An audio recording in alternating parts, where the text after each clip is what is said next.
বাক্য বলে, জাগিয়া থাকো ও প্রার্থনা করো, যেন তোমরা পরীক্ষায় না পড়ো। আত্মা ইচ্ছুক কিন্তু মাংস দুর্বল। অতএব তোমরা পরস্পরের কাছে তোমাদের পাপ স্বীকার করো এবং একে অপরের জন্য প্রার্থনা করো, যেন তোমরা সুস্থ হও। ধার্মিক ব্যক্তির আন্তরিক প্রার্থনা মহাশক্তিশালী প্রার্থনা, যা আমাদের বল ও শক্তি দেয়, আমাদের সকল সমস্যা থেকে উদ্ধার করে। আর আমাদের উচিত যেন আমরা একে অপরের জন্য নম্রতায় ঈশ্বরের কাছে প্রার্থনা করি আর প্রার্থনার মধ্য দিয়ে সেই ব্যক্তিকে ধরে রাখি। তাই আপনার যদি কোনো প্রার্থনা বিষয় থাকে তবে কমেন্টে লিখে যাবেন, আমরা আপনার জন্য প্রার্থনা করব। আপনাদের শান্তি হোক।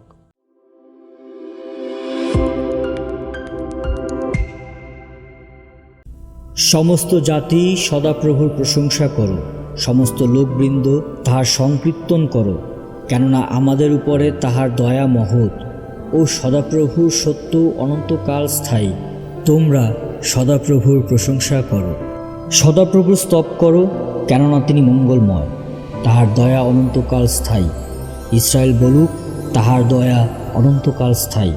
হারুনের কুল বলুক, তাহার দয়া অনন্তকাল স্থায়ী। যাহারা সদাপ্রভুকে ভয় করে তাহারা বলুক, তাহার দয়া অনন্তকাল স্থায়ী।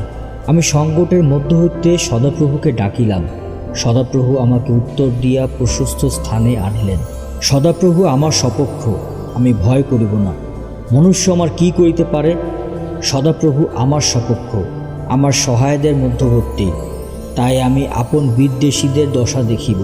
মনুষ্যের নির্ভর করণাপেক্ষা সদাপ্রভুর শরণ লওয়া উত্তম। প্রধান বর্গে নির্ভর করণাপেক্ষা সদাপ্রভুর শরণ লওয়া উত্তম। সমুদয় জাতি আমাকে ঘিরিয়াছে, সদাপ্রভুর নামে আমি তাহাদিগকে উচ্ছেদ করিব। তাহারা আমাকে ঘিরিয়াছে, হ্যাঁ, আমাকে ঘিরিয়াছে। সদাপ্রভুর নামে আমি তাহাদিগকে উচ্ছেদ করিব। মধুমক্ষিকার ন্যায় তাহারা আমাকে ঘিরিয়াছে, কাটার আগুনের মতো তাহারা নিভিয়া গেল। সদাপ্রভুর নামে আমি তাহাদিগকে উচ্ছেদ করিব।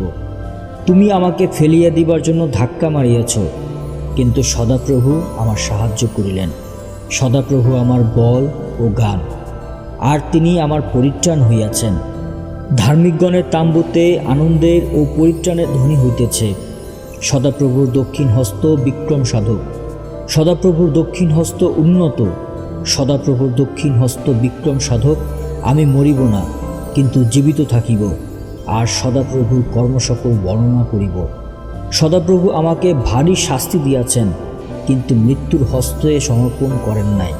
আমার জন্য ধার্মিকতার দ্বার সকল খুলিয়া দাও, আমি তাহা দিয়া প্রবেশ করিব, সদাপ্রভুর স্তব করিব। এই তো সদাপ্রভুর দ্বার, ইহা দিয়া ধার্মিকগণ প্রবেশ করে। আমি তোমার স্তব করিব, কেননা তুমি আমাকে উত্তর দিয়াছ, আর তুমি আমার পরিত্রাণ হইয়াছ।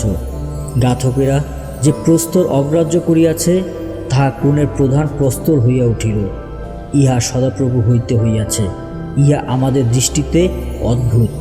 অদ্য সদাপ্রভুর কৃত দিন, আমরা এই দিনে উল্লাস ও আনন্দ করিব। আহা, সদাপ্রভু বিনয় করি পরিত্রাণ করো। আহা, সদাপ্রভু বিনয় করি সৌভাগ্য দাও। ধন্য তিনি, যিনি সদাপ্রভুর নামে আসিতেছেন। আমরা সদাপ্রভুর গৃহ হইতে তোমাদিগকে ধন্যবাদ করি। সদাপ্রভু ঈশ্বর, তিনি আমাদিগকে দীপ্তি দিয়াছেন। তোমরা রজ্জু দ্বারা উৎসবের বলি বেদীর শৃঙ্গে বাঁধো। তুমি আমার ঈশ্বর, আমি তোমার স্তব করিব। তুমি আমার ঈশ্বর, আমি তোমার প্রতিষ্ঠা করিব। তোমরা সদাপ্রভুর স্তব করো, কেননা তিনি মঙ্গলময়, তাহার দয়া অনন্তকাল স্থায়ী।